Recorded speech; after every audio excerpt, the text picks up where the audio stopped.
And welcome, everyone. My name is Katie Meyer. I'm Commissioner Mapp's Chief of Staff, and I'm going to be helping to moderate tonight's town hall. And with us, we have Jackson Paul from our office, and then Commissioner Maps. But I'll hold on introducing you real quick, just to kind of go over how tonight will We'll go for the next hour. Commissioner Maps will take a couple of minutes to introduce himself and talk about what we've been working on, and then we'll open it up for Q&A. And so you can either raise your hand or type your question in the chat box, and I will try to bounce back and forth between the two and get through as many as possible within this hour. And if we don't get to you, you can definitely email our office if you have a specific question that we didn't have time to get to tonight. And so it's at MAPS office at portlandoregon.gov, and Jackson is our constituent services rep who will help get your question answered.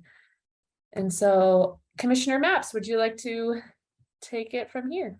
Sure. Thanks, Katie. And thanks everybody for showing up tonight. I know here we are heading into fall and it's a nice day out there. I appreciate you being here when you could be outside or doing all sorts of other things. I see, looking around the room, I see many familiar faces and a couple of new names too.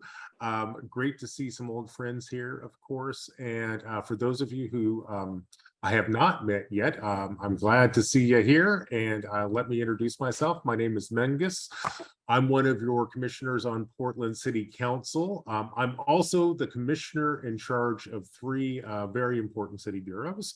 I'm the commissioner in charge of the Water Bureau, the commissioner in charge of the Bureau of Environmental Services, and you probably think of that as being the Sewer Bureau, but we also, our core fundamental mission is also to protect our waterways. So that's kind of the ultimate purpose of that infrastructure. Lots of exciting things happening there, especially around the Superfund. I'm also the commissioner in charge of the Bureau of Emergency Communications. That's 911. If anyone on this call has issues with any of those three bureaus, the buck literally does stop with me. So please let us know what issues you might have there, and we'll try to sort you out. If we get tight on time, you can always drop your question or issue into the chat, and I'll follow up with you tomorrow or later on this week. There are a lot of issues I care about, and I know there are a lot of issues that you care about.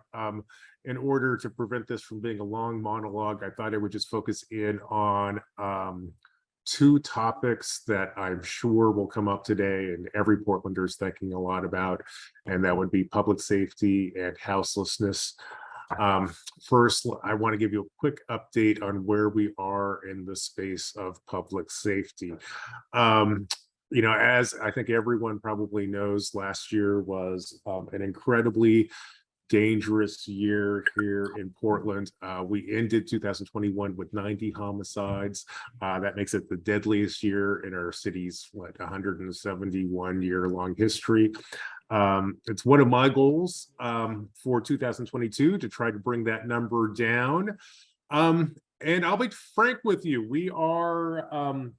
we haven't made great progress there. I think as of today, we have 64 homicides in 2022, with several months left in the year.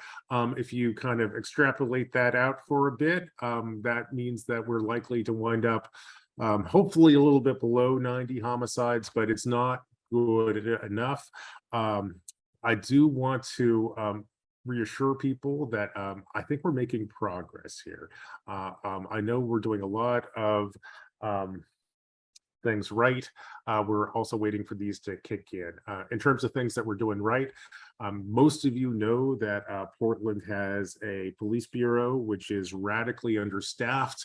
You'd expect a city the size of Portland to have about 1,200 cops. At this point, we're around 800. And historically, at least for the last several years, you know, we've been losing a gut-wrenching number of cops, frankly, every month as people choose to retire or move to other city bureaus or other police departments. The good news is we've begun to turn this around. earlier this summer, we had one of our largest classes of incoming police officers ever. I think we had about 24 folks raise their hand and get sworn into the police bureau. And now, moving forward, for the last several months, we've been able to hire about 2 or 10 new police officers every month. This is really great news. Frankly, it's a game changer, but it won't change the game overnight. Even if we hire a new police officer tomorrow, unless they're a lateral hire, which means they come into us from another analogous police bureau, we have to train them, and that training takes typically about 18 months. So the good news is we have, we're finally hiring more people than are retiring. The bad news is it's gonna be probably another year and 3 or 4 months before we really begin to see the impact on that, but at least we have turned the corner. Other things that I'm really proud of that are making a difference out there in the last 6 to maybe it's actually been part of since the beginning of this calendar year. We have stood up a special unit within the police bureau, the Focused Intervention Team. This is a team of police officers that specifically focuses in on gun crimes. And the goal here is not so much to respond to crimes after they've happened, but to actually try to get guns off the street. If you see a headline about officers, pulling over a car and arresting someone with bags of fentanyl and heavy weapons, that's probably the work of the FIT team. So they're doing great work out there. Still, we have more work to do. And I also want to reassure people, especially folks who really want to see police reform, that we take reimagining policing seriously. One of the other things that we've done in the last year, or at least in the last budget, is to fund new positions for unarmed police officers. These are PS3s that you might hear us talk about. So these are unarmed police officers who can help you resolve essentially cold cases. Frankly, in the city of Portland, most of the auto thefts that are processed by our police bureau are processed by the PS3s. The good news is we have about 24 folks budgeted to come in under the PS3 program. We have a ton of interest in that, so we have no trouble actually getting people to apply for those jobs, and we're just going through the process of getting them online. A great thing about the PS3 program also is that instead of taking 18 months to train someone up, we can get them trained up in about 4 months. It's also a really, I think, effective and special opportunity to introduce especially young people and people of color who might be interested in working in the public safety field, working at least in this space. And they may hopefully discover after 2 or 3 years of being an unarmed police officer that they'd like to actually move up the ranks and actually join our regular police force. So I'm very encouraged about that. And on top of all those things that we've been talking about, we continue to make our investments in violence prevention programs. So we have, hundreds of thousands of dollars out there this summer, specifically focused on violence prevention. These are important investments to make. It's also difficult investments to measure. It's hard to count triggers not pulled, but I believe between our emphasis on, specifically focusing in on gun crime, investing in unarmed police officers and investing in violence prevention programs, we can begin to bend and change the dynamics around public safety here in Portland. The other thing that I just want to bring to your attention, and I'm sure you have questions about, is houselessness. One of my top priorities for 2022. I went into this year with the goal of housing 1,000 people who are currently sleeping on the street. I'm trying to get them off the street by the end of 2022. The good news there is we have more than exceeded that. I think between July of 2021 and July of 2022, we were able to house about 1,600 folks who had been sleeping on the street in a regular basis. The bad news is we still have thousands of more people who continue to camp out on our sidewalks and in our parks. So there's a lot of work to do, but I am encouraged about in the general direction of where we're going. We have a couple of things that have helped us get those 1,600 people housed. Number one is, finally, we're getting some of our shelter space back. One of the things that happened during COVID is that because of the need to social distance, the capacity of our shelters shrunk by about half. We're still not at full capacity because of some public health reasons. I think the last stat I saw, which was I think earlier today, we're closer to 74, setting a cap around 74% or 75% capacity. So that's moving in the right direction. The other promising development here too is Commissioner Ryan has been successful at setting up at least a handful of his safe rest villages.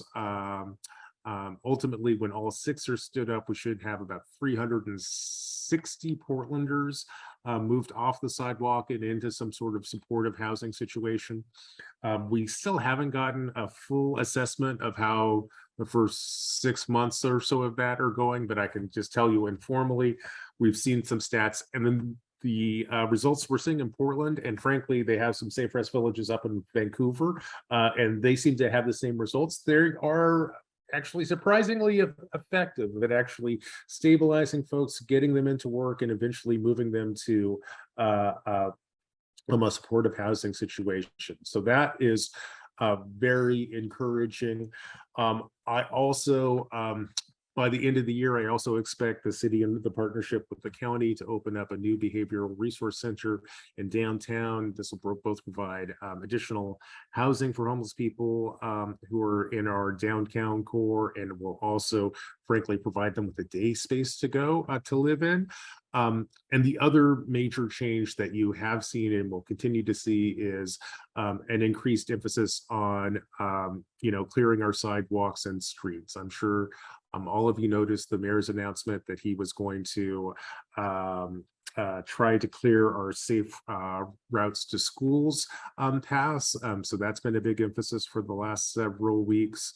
And especially compared to where we were 2 years ago or whatnot, our engagement, we're doing literally 10 times the number of interventions in terms of trying to connect people who are living in tents on sidewalks, both off the sidewalks and connected to care.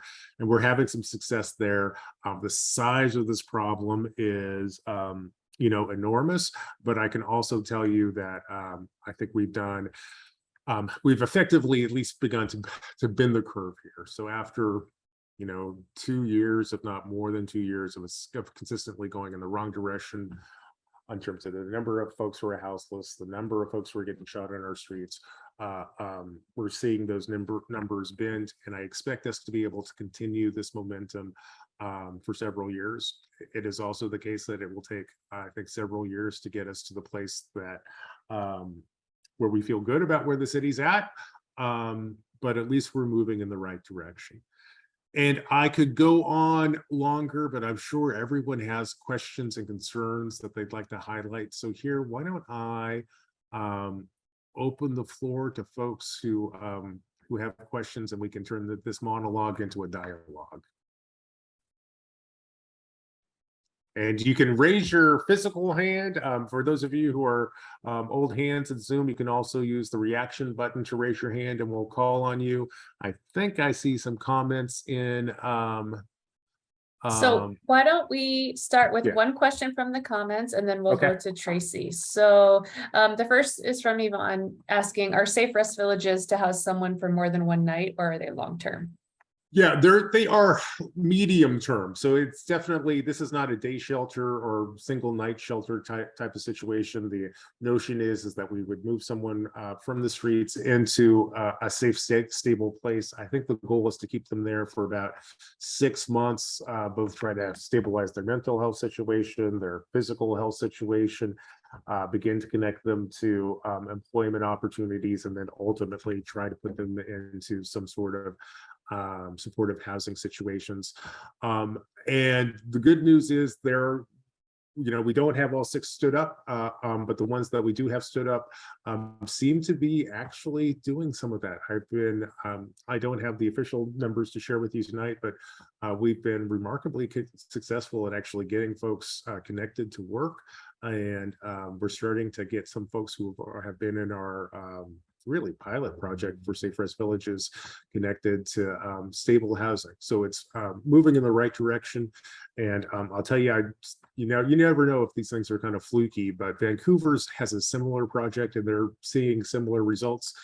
I don't think Safe Rest Villages are going to be our entire solution, but it does seem like Safe Rest Villages actually might be one important step forward. All right, Tracy. Hey, thank you. I'm going to move off that topic, so Yeah. you probably know where I'm headed with this, but it's related to the Portland-Havarisk sister city relationship. So my question is, we had a meeting a while back, Yeah. and I understood you spoke to the mayor about this. My question is, I don't know that the other commissioners have been made aware of this situation. So, and I bring this up because I know early in the war, Sister Cities International sent the statement, right? And they sent it to the cities that have Russian sister cities. And in that statement, it was persuading the cities not to suspend the relationships and laid out specific reasons why. And early on, that made sense. Possibly, right? But since that has been issued, a lot has unfolded that is really what was stated in his letter does not match up with what's going on. Let me just say it that way. So I don't know that anyone on the council besides yourself, since we've shared it with you, understands this. And I don't know that they feel a responsibility to do anything about it. They do, in my opinion. We as citizens, I think we would all want to know what's going on. But my circling back, did the mayor make the decision unilaterally to maintain the relationship with our sister city? Or has this actually been brought to the attention with full awareness to the other commissioners? Well, I mean, I can't speak for other folks on council, although I can congratulate you, Tracy, and the other folks who have been coming to council to educate council about it. I think most folks, certainly everyone, is deeply aware of and horrified by the situation we see in Ukraine. You might want to check in with the other member of councils to make sure that they are up to speed on this. On this particular issue, did the mayor make this decision unilaterally? Probably. And one of the reasons why this is the case is that, I opened today by saying I'm the commissioner in charge of water, environmental services, and 911. The Sister City program lives within the mayor's portfolio. So he, because it's part of intergovernmental relations, so he kind of owns this space. I know the mayor is particularly moved by the plea from the Sister Cities International program, asking other cities not to disengage from this, with the thought that some dialogue is better than no dialogue. What I would encourage you to do here, if you haven't done it yet, is to reach out to other council offices to make sure that they are brought up to speed, because I know all of my colleagues are busy with lots of different things, so maybe they aren't aware of it. I'm deeply aware of it. And I've talked to the mayor about it. I don't know what more I can do here other than to offer you this sort of inside baseball advice that, I think you guys are doing all the right things. If you talk to the other members of council, I think you also should be aware that this question very much does fall underneath the mayor's portfolio. So he is the critical mind you need to change here. Okay, so I'm going to let everybody else speak, but when I reach out to the mayor and then it's 4 months to get a 15-minute meeting, that's a problem. And it's a problem because I really understand where they think that this line of communication with our sister city is important, but the line of communication is actually used in propaganda, which is actually giving an ammunition in propaganda to use against Ukrainians. So that's the communication that's going on. So I don't know what to do. And I feel we're doing the whole entire citizens of Portland a disservice because now it's saying that we're supporting what's going on there. Do you know what I mean? I And do. yeah. Well, Tracy, I want you to know I heard you loud and clear, and I really try not to speak for other members of council, but I know down to a person, every member of council is horrified and heartbroken by what we see in Ukraine. I encourage you to continue to have dialogue with my fellow members of council. You might find someone else on council who has more influence with the mayor. And if you continue to, I know the mayor's office reads everything that comes in. So if you continue to send him information, he will read it, or someone very close to the mayor will read it. That's okay. I think that's all I can. Yeah. Thank you, Mingus. I don't know what more I can say. Okay. Sure, of course. All right. So I will read one more question from the chat and then we'll go to Mary Ann. The question is, what is being done, city, state, or federal, to cut off the flow of drugs in Portland? Not nearly enough. And this has actually been a top concern of my office, especially over the last couple of months. I think one of the insights that I've had over the time I've been in this role, which has been about a year and a half at this point, is that the houselessness crisis that we see out there in the streets is really a mental health crisis, and frankly, that mental health crisis is very much triggered by the fentanyl pandemic. It used to be meth, but now basically most meth, most heroin is cut with fentanyl, and it's a totally different world than we've seen before. And frankly, because of some policy decisions that have been made, here in the state of Oregon, we've largely decriminalized hard drugs. It's hard. There's not a lot of levers left. Then if you take a look at what's happening at a state level, and frankly, the states and the feds would really probably be the folks who traditionally would step in here. In Oregon, our focus has been to combat illegal drug grows in Southern Oregon. And there's some interesting political and economic dynamics around that. But that is one of the challenges and realities that explains why Portland looks the way Portland does. I'm keenly aware of this. We've been talking to the mayor's office, the district attorney's office, the Oregon State Police, the Portland Police Bureau, to try to develop different strategies. And frankly, I do think that that conversation is one of the things that I'm actually particularly excited about. I think there's amongst the folks who are on the front lines of this, I think they see the dilemma that Portland faces. Right now, if you wanted to go out and buy a pill of fentanyl, that would cost you $3. And that's just a sign of the sort of bad guys having an incredibly efficient distribution system. It is, however, still illegal even though it's functionally legal to consume and possess small amounts of heroin, fentanyl, whatnot, it's illegal to actually sell it. And one of the things we're talking with our intergovernmental partners about is maybe just holding people accountable and arresting them for selling fentanyl and meth, and then actually prosecuting them for that. I'm not one who thinks and embraces the war on drugs. On the other hand, one of the things that's also true is if you take a look at the number of deaths that we see out on the street, both from overdoses to gunshots, an enormous amount of that can be traced back to largely a drug trade, which we're not even trying to manage. And frankly, I don't think we're going to be able to turn Portland around until we engage with this problem.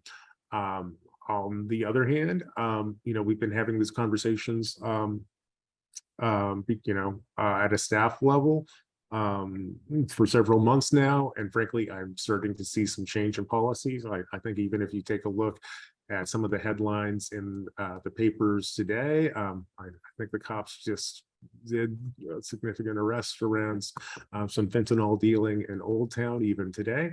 I think that's a sign of a new approach. And if it's coordinated, if the police are working with the district attorney and, treatment programs and everyone else, at least, instead of fentanyl costing $3 a pill, it could cost $10 a pill. That would literally save lives, and I think is part of the solution. So stay tuned there. I'm actually, this is a space I'm actually kind of excited about. Okay, we'll do Marianne and then Robert next. So Marianne. Hi, thank you very much for hosting the town hall. Sure. And I really appreciate you being accessible to people like me in Southwest Portland who Southwest. feels abandoned by the city of Portland on a number of fronts. Yeah. The West Portland Town Center Plan is coming before City Council on October 12th. Yep. I know some members of the community that are very focused on housing and affordable housing have been scheduling meetings, and there's a huge need for it. I don't argue with that at all. I just want to comment that your Bureau of Environmental Services has at least committed to doing a study of stormwater needs. Yep. The other bureaus have not. The Portland Bureau of Transportation has refused to fund any street or safety improvements, and between ODOT and PBOT, it's gotten worse, not better. So it just kind of drives us crazy because we have to drive without sidewalks, bike paths, or transit service. The plan will put more density in neighborhoods without transit service or sidewalks or bike paths and preserve 2- and 3-story homes on great transit service streets like Barber and Capitol Highway. So I just want to thank you for your bureau's commitment to at least do a study, but point out that some of us are tired of infill without infrastructure, and having 12 apartment units with more than a half a mile from even poor transit service just doesn't make sense to some of us. Number one, thank you for the praise there. And we have been spending a lot of time in recent weeks and months. This is coming to council soon. So Right. we've been Lisa. engaged fairly deeply on this. I hear your frustration. I'm committed to doing everything I can to get this right. And my piece of this portfolio is, if we build more densely, for those of you who haven't been tracking this, we're talking about trying to promote more denser, more transit-friendly development on the west side. One of the challenges here is as you build densely on the west side, you have stormwater issues, more cement and whatnot, where it happens there. If you don't manage that, then you have landslides and maybe worse. And I'm your stormwater guy. So we are taking this very seriously. We're doing a lot of planning, or planning to do planning about how we can engineer our way out of this. I'll also tell you, it makes no sense to kind of go in and put in a stormwater drainage, if we're going to dig up the roads or the sidewalks or the sidewalks that aren't there in order to put in a stormwater drainage system. You might as well do the road and build the sidewalks and the water infrastructure you need at the same time. So I'm very conscious of this. One of the things that I've been working on ever since I've been on council is a permitting project with Commissioner Ryan. And basically our goal here is to try to get, at the very least, water, BES, and PBOT to plan together as we go about major infrastructure projects. So if I need to rip up a road in order to put in a sewer line, let's use this as an opportunity to build a sidewalk and do the water stuff and build the road too. And we are, in fact, we've agreed to do this. We basically have come up with and one of the challenges here is there's no one in charge. This goes back to our form of government. We got 3 bureaus there. I got the head engineer for water, DES, and PBOT. there's no single person in charge who can kind of green light this or say, we can't go unless this happens. We are going to be launching an experiment to actually have a coordinated, integrated public infrastructure project, which will, in the very short term, include those 3 bureaus, and ultimately will kind of scoop in the urban forestry program too. So exciting stuff, and I hope and I'm committed that as we move forward to do infrastructure projects in your neighborhood, Marianne, we're going to do it in an intelligent, integrated way, and I'm hopeful about that. Actually, I think that that's the way this is going to go. But I know there's a lot of work that needs to be done there, and I don't control PBOT's budget, and I don't control, the urban forester's budget. But we realize we need to actually coordinate together. We've actually created institutions and procedures to get this done. So stay tuned, and I look forward to seeing you at council as this plan comes before us. Thank you. Okay, Robert and then Glenn. Schultz, how are Good you? Good to evening. see you. Great to see you. I'm really happy you're in office and listening to the questions that you are subjected to. It's fascinating how intertwined the commissioner seat is with 1,000 other things. So I appreciate that someone like you that thinks reasonably about the whole issue is present to receive all these interesting questions. And so, rats all over our city. Yeah. Just got called the other night. My friend has a house on Sumner, and he's like, look, they're climbing up the bamboo and into my house. They say, cut the bamboo back. I was out giving water out to homeless camps here not that long ago, and the piles of debris near the homeless camps had literally 20, 30 rats hopping off of them. I was sitting in the backyard one night on the fence line. I thought it was a squirrel, but it was nighttime, right? They are so much everywhere. And as homeowners, as renters, we're often burdened to deal with it and handle it. Storage facilities have to deal with it in horrible ways. The zombie houses are like breeding grounds, and they persist. I know Hales tried to address zombie houses when he was in office. They're still out there, and they're breeding grounds for rats. Southeast Portland, Lents area, as you know, and yeah, rats. And of course, you're in charge of that bureau. Actually, I'm in charge of rats in the sewer system. Oh. The county vector control does rats in the rest of the city. Although, Robert, I also want to tell you, I completely know what you're talking about. And this is, we should grab a beer sometime and geek out about this. It is absolutely true. Portland has a growing rat problem. The county vector control is in charge of rats. I will also tell you, rats are a fascinating urban problem. Lots of cities around America have a rat problem. Frankly, once your rat problem gets out of control, you almost never get back in control of this. It's very important that Portland get on top of it now.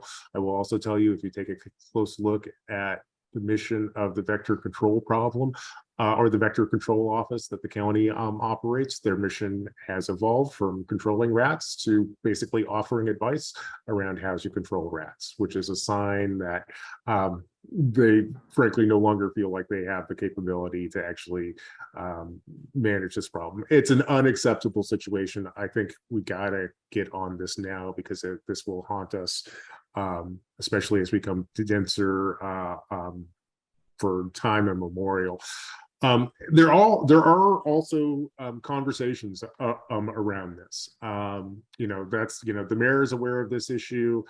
Frankly, this is an issue that if you're looking for dysfunctional fights between the city and the county, vector control is one of them.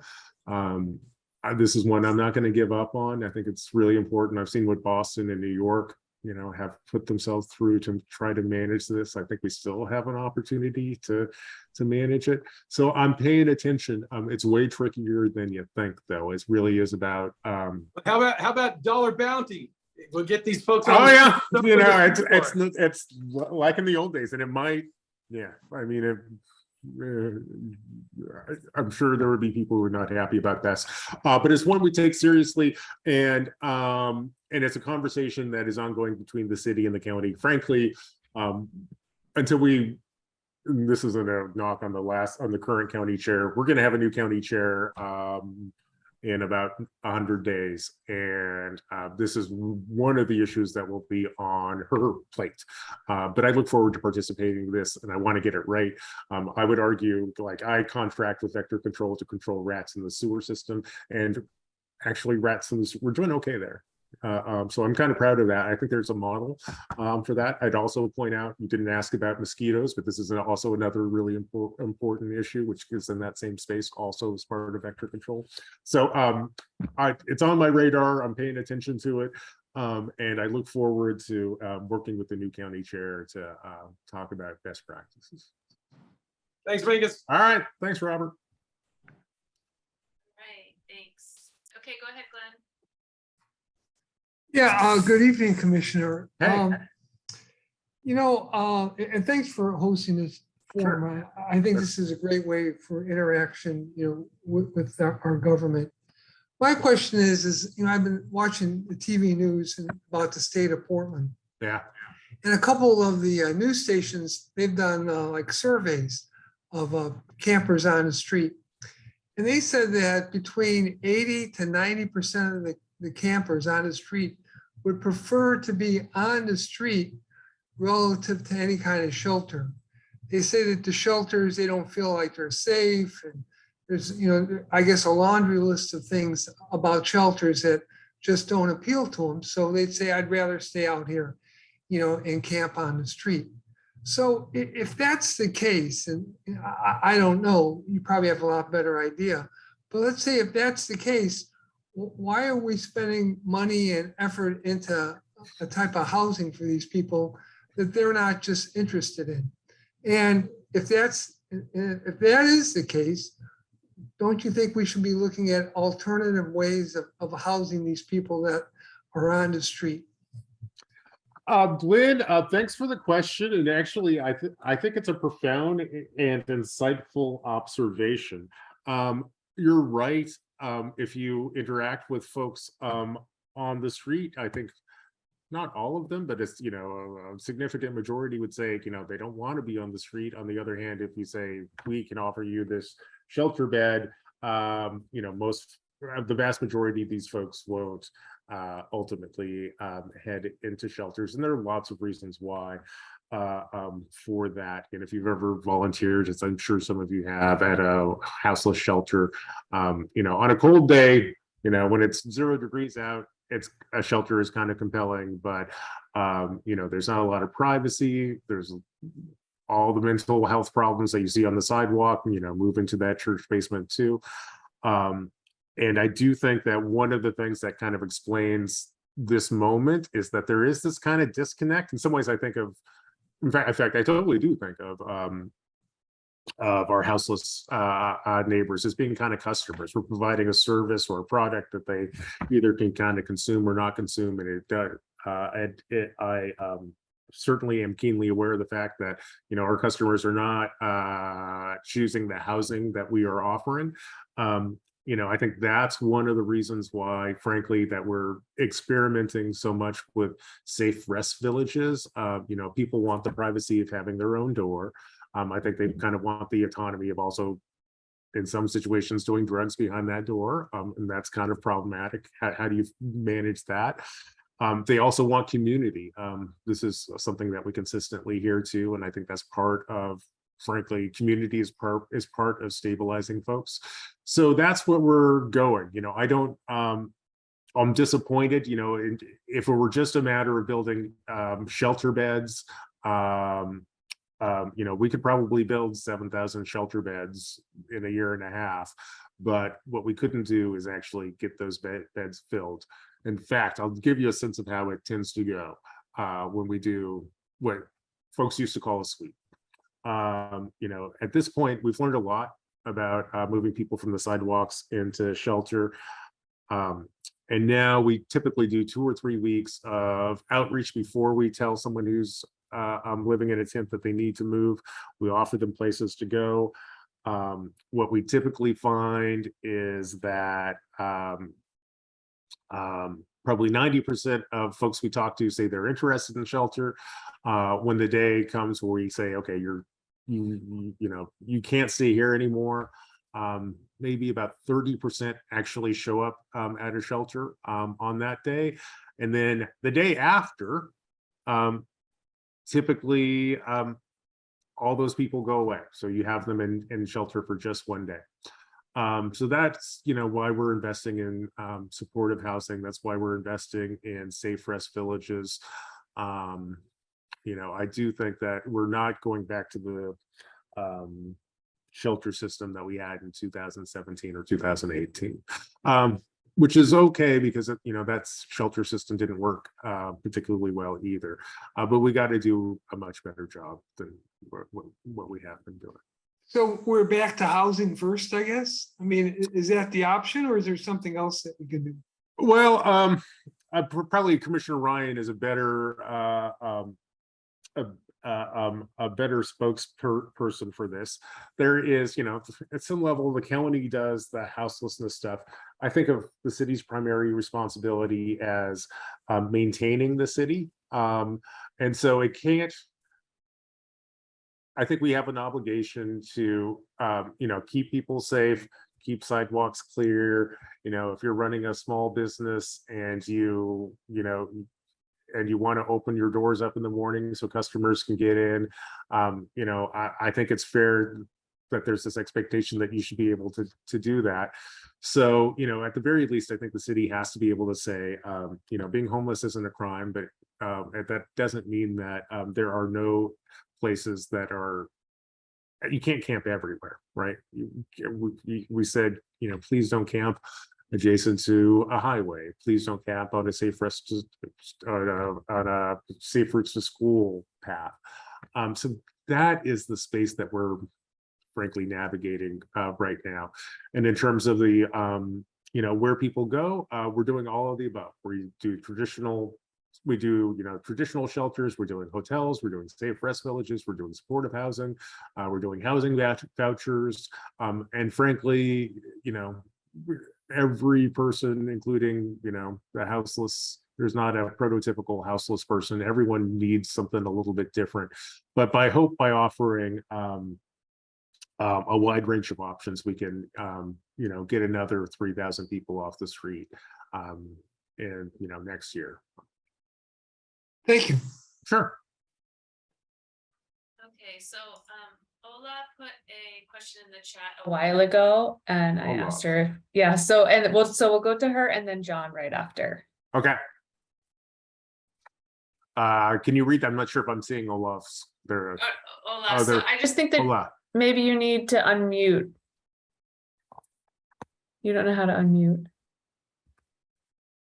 So I see the question now. There I you don't go. know how Here we go, here we to show go, my here we go. There you go. picture, but it We can doesn't see you. matter. Yeah. Can you? Yes. Okay. So Mingus, I know you are for changing our city to having an administrator, Yep. so that the council people could legislate. Listening to all these questions, I don't know why you came out, I think it was in the Oregonian, and you just, rather than educate the citizens of Portland about ranked choice voting, you simply say, what's being proposed has never occurred on planet Earth. And that's in reference of ranked choice voting with 3 winners. We definitely need much more representation, and having 3 council members in each of 4 districts would give us about the same representation as other cities of our size. Right now, we're totally underrepresented. So I don't know why, and I've read a lot in the Willamette and the Oregonian. No one has explained ranked choice voting to the public, and yet it's something that other states, Alaska, for example, just elected Mary Paltola, who is the first Native American to be in the House of Representatives. She was elected by ranked choice voting. They say 85% of them said it's not difficult. And yet you and others that are against this charter reform, I'm really disappointed. It's not rocket science to explain why, if you have 3 winners, 25% plus 1 is all anybody needs. It's exactly equivalent to if you have a 1 winner system, you need 50% plus 1. Okay, because that blocks any second person from winning. With 3 winners, it's 25% plus 1, exactly the equivalent, because that blocks any 4th person from winning. 25% times 3 is 75%. Okay, so plus 3. No other person can win a 4th position. It's not rocket science. It's extremely fair. It counters gerrymandering. What have you got against it? Ola, thanks for the question. And also for those of you who have known me for a while, and a lot of you have, I've been a champion for charter reform, and we need it desperately.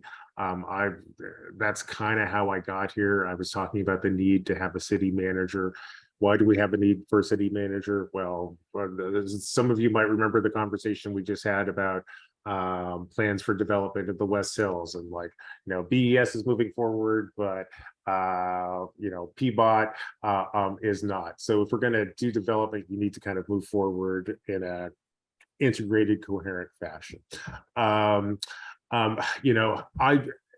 So I think that's really important. I also think it's really important to increase the size of council. We've had 4 people on council plus the mayor since 1911. In that same time, the size of council has, or the size of the city has probably increased 5-fold. So I support increasing the size of council. What does concern me is the particular steps that the Charter Reform Commission has proposed for increasing the size of council. For me, and I've gone out and I've had literally dozens at this point of meetings around charter reform. I think Portlanders want it. I think they want more people on council, but what I consistently hear is, I want someone who represents my neighborhood. I want someone who understood when, like, after 8 years of trying to get a crosswalk at 107th and Sandy, I want to know who I call at city council to, like, demand that. I think the system that's been proposed right here doesn't really affect. Instead of having a single member district, I think having multi-member districts that are filled through ranked choice voting actually obscures that in a ways that I don't really understand. I don't understand. I think you can get better results if you had neighborhood-based electoral districts. Also, while ranked choice voting, there are a handful of jurisdictions in America that use ranked choice voting, Alaska, for example. What you've never seen before, literally anywhere in America or anywhere on the planet, is the combination of ranked choice voting and multi-member districts. And this is so unique. And it's not obvious to me what problem it's trying to solve. It makes more people will have 3 people to call, okay? Not just 1. Well, and it makes people cooperate. And you don't have enough members to have 1 member for every neighborhood. There was a lot of input. 100 meetings, over 100 meetings. And that's what Portlanders wanted. They didn't want more than 12, which is what you would have if you had 1 for every neighborhood. So, it seems to me you're just being negative for, I'm sorry, but it must be self-serving purposes, because why not take a chance? We've had 90 years of saying no, okay? Don't we have enough problems? I mean, just sitting here listening to everybody complain to you about your rats, all this stuff, that is far too much for counselors. Let them legislate, not administer. And this is our chance. Why can't we tweak it after the fact if people are really dissatisfied? But not to give us a chance after 90 years seems very weird to me. I very much respect you. I voted for you. I love that you have these sessions, but it's beyond me that you, having a PhD in political science, surely you know that ranked choice voting is not rocket science.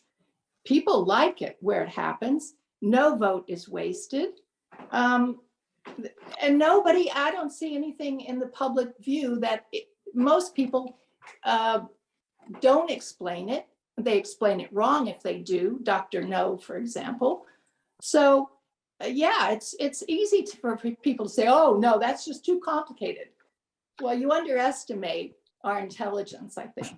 Sure, I appreciate that, Ola. Here's the last thing that I'll just share on this. I think where you tend to see ranked choice voting in multi-member districts, I think the problem those tools are typically designed to solve are partisanship. So if you want to break away from, frankly, the kind of politics you see at the national level, even state level, ranked choice voting and multi-member districts are one of the strategies that have been employed to do that. Portland is a nonpartisan political jurisdiction, so these particular I solutions strike me as disagree. There's a lot of partisanship here.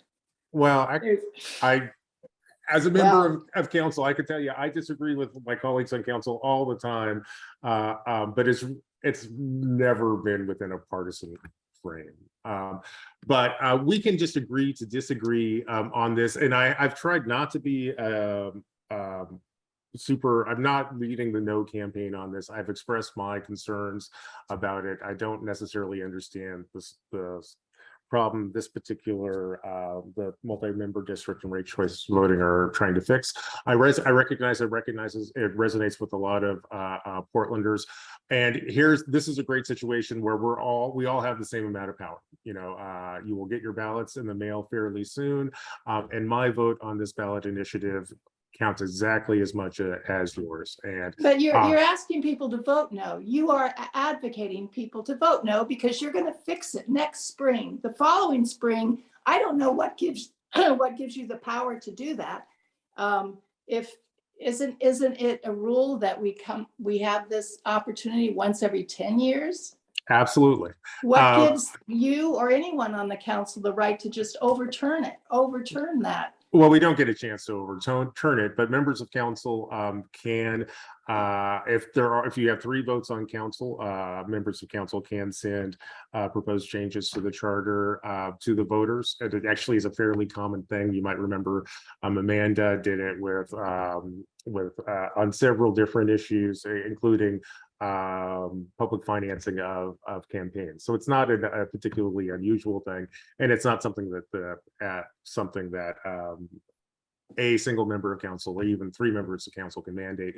All we can sort of, at best, what we can do is we can give Portlanders the opportunity to take a look at an idea. And I think of my office as basically being a factory for generating ideas that will make Portland better. And if I see a way to make Portland work better, I generally try to pursue those ideas in a constructive way.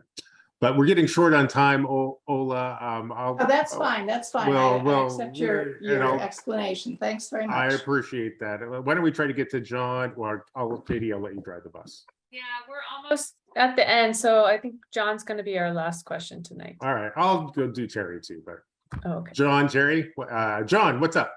Great to see you. Actually, and thanks for meeting with us a couple weeks ago. Really appreciate that. Looking forward to the next conversation. But I have exactly the opposite concern of the previous person, which is I think that this grab bag of things that the Charter Commission coughed up is really sort of terrifying, because we won't be able to tweak it next year. We won't be able to tweak it for 10 years, and people won't know the unintended consequences of this collection of subject. If they would have separated them out and allowed people to vote up or down on any of these individual pieces of the Charter Commission reform, that would have been great. Yeah. But they didn't. And I was at a board meeting today. A lot of people are very concerned about this, and one of the things that it seemed that people were saying is that there needs to be more clarity about the fact that council can bring something to the voters next year that would actually address the real problem, because people are so frustrated about the state of things here that they're likely to vote for this just out of frustration, not understanding the vast array of unintended consequences that are going to come out of taking all these things and jumbling them together and pushing them in front of the voters and having this thing get passed, and then not knowing which of the things caused the new problems that are going to definitely come out of that. So I'd like to see you take a more aggressive role in opposing this thing, and being really clear about why it's a bad idea to chain all these things together and push them, and make it clear that the single real problem or pair of problems, put two measures in front of the voters next year: expand city council and make it a legislative body and bring in a city manager. But let's not have this really awful measure pass. It's really frightening. As somebody who's been a political activist in this city for 30 years, I see the problems with absolute clarity, but this is not a solution. John, you and Ola should get together and have a cup of coffee. Yeah, I'd be happy to. I would too. Oh, that's great. I hope you guys actually do connect. This is exactly the conversation I think Portlanders need to have. And I view our role in our office as kind of building a table and inviting Portlanders to come to around that table to have exactly the conversations that we're having today. I will share with folks that early in October, I will kind of put forward a proposal on what I think makes sense. And I'm very solutions oriented and problem oriented. So, I want to increase coordination and increase representation as elegantly as possible, and that's probably what that proposal will look like. But stay tuned. I have nothing that I'm ready to unveil tonight, but I do want to get we're at time, but I do want to give Terry the last question. Thanks, Mingus. I jumped in a little bit later. I was waiting for this conversation because I had one question about the charter change, and then Sure. One other quick question. My question about the charter change, and you can answer it with yes or no. Can the rank voting be gamed by a group of candidates? Be gamed so that a group wins because they kind of have a coalition? Yes. Okay, that answers my question on that one. And the other question is, and I know that this isn't your bureau, but you know me, transportation. PBOT. And I'm not the only one that sees PBOT creating more congestion in our city with what they are doing, more traffic congestion. How can we get other voices to be heard?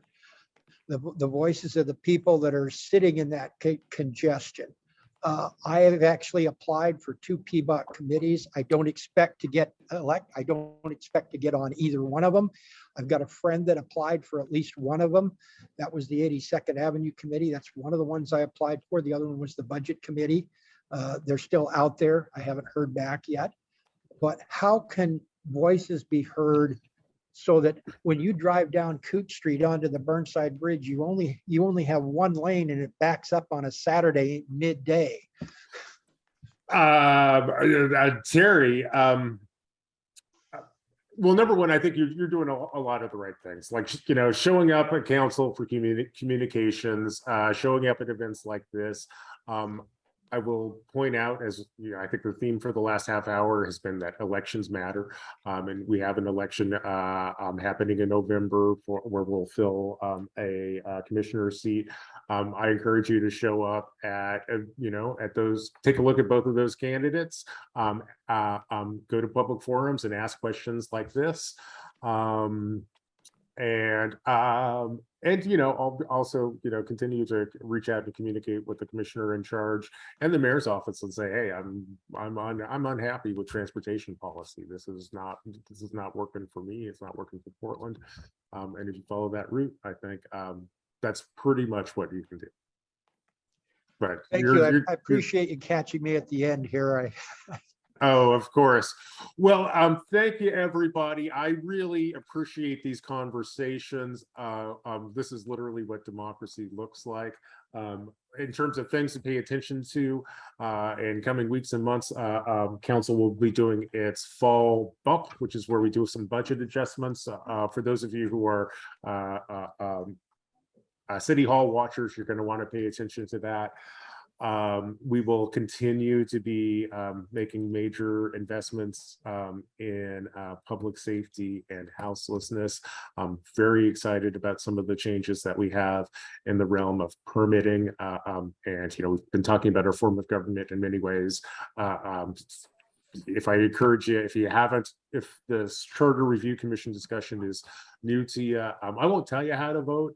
You heard some of the concerns that I have. I do encourage you to pay attention to this discussion. I do believe it is literally one of the most important policy decisions that Portlanders face today, and probably one of the most important decisions that we'll make for a decade. And you will make that choice literally in about 60 days. So a lot rides on that. I encourage you to pay attention, and encourage your friends and family to pay attention to these important questions too. And I think we'll be doing another one of these in about in 2 months, probably from today, I would guess. So I hope to see you there, and I hope to see you in council chambers too. All right. Night, everybody. Thanks for coming. I really appreciated this dialogue. Thanks, Megas. Sure, you too. Thanks.